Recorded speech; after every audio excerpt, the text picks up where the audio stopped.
पाठ 19 विराम चिन्ह पंक्चुएशन। बोलकर या लिखकर भाषा का प्रयोग करते समय हम बीच बीच में अपनी बात पर जोर देने के लिए वाक्य में कुछ स्थानों पर कुछ देर के लिए रुकते हैं। इस रुकने को विराम कहते हैं। विराम का अर्थ है रुकना। भाषा के लिखित रूप में विराम लेने के लिए विशेष चिन्ह निर्धारित किए गए हैं। इन्हीं चिन्हों को विराम चिन्ह कहा जाता है। इन चिन्हों के प्रयोग से भाषा में स्पष्टता आती है। लिखित भाषा में भावों अथवा अर्थ को स्पष्ट करने के लिए जिन चिन्हों का प्रयोग किया जाता है वे विराम चिन्ह कहलाते हैं। विराम चिन्ह के प्रकार, kinds of punctuation marks. Hindi भाषा में निम्नलिखित विराम चिन्हों का प्रयोग किया जाता है: पूर्ण विराम, अल्प विराम, अर्ध विराम, प्रश्नवाचक चिन्ह, निर्देशक चिन्ह, योजक चिन्ह, विवरण चिन्ह, विस्मयादिबोधक चिन्ह, लाघव चिन्ह, उद्धरण चिन्ह, कोष्ठक चिन्ह, हंसपद चिन्ह। 1.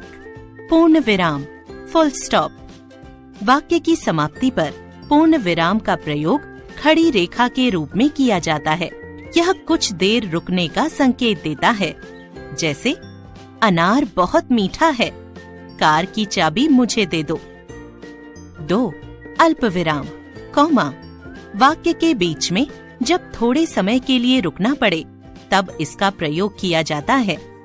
इस चिन्ह के संकेत पर पूर्ण विराम की तुलना में 1/4 रुकना होता है, जैसे मुझे हिंदी, गणित और विज्ञान में समान अंक मिले हैं। आज घर में गोभी, टमाटर और मटर की सब्जी बनी है। 3. अर्ध विराम, सेमीकोलन। वाक्य के मध्य में एक बात पूरी हो जाने पर जहाँ थोड़ा रुकना हो वहाँ अर्ध विराम चिन्ह का प्रयोग किया जाता है। इस चिन्ह के संकेत पर पूर्ण विराम से आधी अवधि तक रुका जाता है, जैसे आकांक्षा ने परिश्रम किया है, उसे अच्छे अंक अवश्य मिलेंगे। गांधी जी नहीं आएंगे, उनकी विचारधारा को अपनाइए। 4. प्रश्नवाचक चिन्ह, साइन ऑफ इंटेरोगेशन।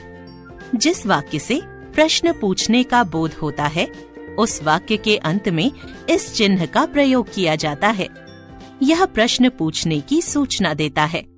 क्या, किसको, कहाँ, कौन, कब इत्यादि शब्दों के प्रयोग से प्रश्नवाचक वाक्य बनाया जाता है, जैसे तुम कहाँ जा रहे हो, आपको किससे मिलना है।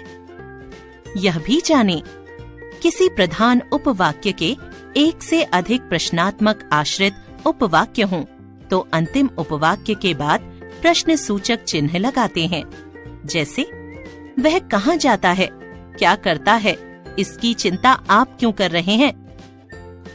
संदेह एवं व्यंग्यात्मक भाव व्यक्त करने के लिए भी प्रश्न सूचक चिन्ह का प्रयोग करते हैं, जैसे काम कर लिया तुमने, संदेहात्मक, अच्छा तुम उठाओगे यह बोझ, व्यंग्यात्मक। 5. निर्देशक चिन्ह, डैश।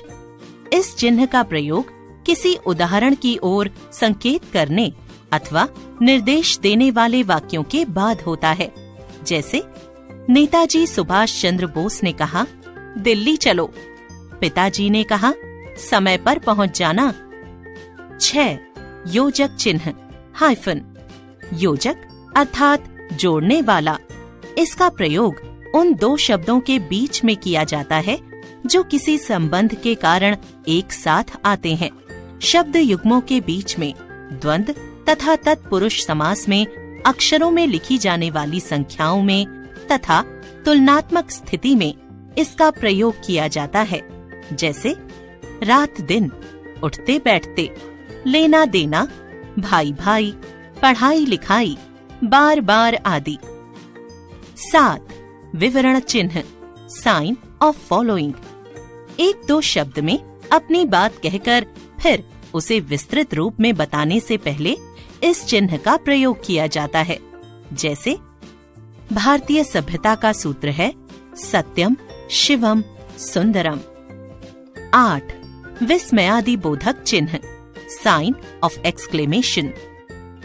वाक्य में विस्मय, हर्ष, शोक, प्रशंसा, घृणा आदि भावों को प्रकट करने वाले शब्दों के अंत में इस चिन्ह का प्रयोग किया जाता है।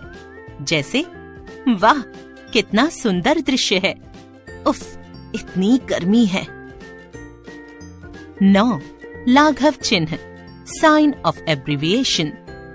बड़े एवं प्रसिद्ध शब्द को संक्षेप में लिखने के लिए इस चिन्ह का प्रयोग किया जाता है। इसे संक्षेप सूचक चिन्ह भी कहते हैं। जैसे डॉक्टर राजेंद्र प्रसाद, प्रोफेसर बद्रीनाथ, क्री प उ, DAV स्कूल। 10. उद्धरण चिन्ह, इन्वर्टेड कॉमास। किसी के कथन को उसी के शब्दों में ज्यों का त्यों कहने के लिए या पुस्तक से किसी वाक्य या विशेष बात को चिन्हित करने के लिए इस चिन्ह का प्रयोग किया जाता है। यह चिन्ह 2 प्रकार से प्रयोग होता है। क. इकहरा उद्धरण चिन्ह, किसी विशेष व्यक्ति के उपनाम, पुस्तक, ग्रंथ, कविता के नाम तथा उपाधि आदि को चिन्हित करने के लिए इकहरे उद्धरण चिन्ह का प्रयोग किया जाता है। जैसे रामधारी सिंह दिनकर, गोपाल दास नीरज, पूस की रात प्रेमचंद्र की कालजयी रचना है। ख. दोहरा उद्धरण चिन्ह, किसी महान व्यक्ति के द्वारा कहे गए कथन को ज्यों का त्यों उन्हीं के शब्दों में लिखने के लिए दोहरे उद्धरण चिन्ह का प्रयोग किया जाता है। जैसे जय जवान जय किसान, शास्त्री जी। स्वराज मेरा जन्म सिद्ध अधिकार है, बाल गंगाधर तिलक। 11. कोष्ठक चिन्ह, ब्रैकेट्स। किसी भी वाक्य में जिस शब्द का अर्थ या विवरण लिखना जरूरी हो तो उसे कोष्ठक में दिया जाता है। जैसे कुछ बच्चे परस्पर आपस में प्रतिस्पर्धा का भाव रखते हैं। नाटक के पात्रों के हाव भाव, क्रियाकलाप की सूचना देने के लिए भी पात्रों के कथन से पूर्व कोष्ठक का प्रयोग होता है। जैसे माता क्रोधित होते हुए, मैं तुमसे बहुत नाराज हूँ। क्रम प्रदर्शित करने के लिए भी कोष्ठक का प्रयोग करते हैं। जैसे प्रश्न का, ख, ग इत्यादि। कोष्ठक 3 प्रकार के होते हैं, छोटा, मझला और बड़ा कोष्ठक। 12. हंसपद चिन्ह, साइन ऑफ इंसर्शन।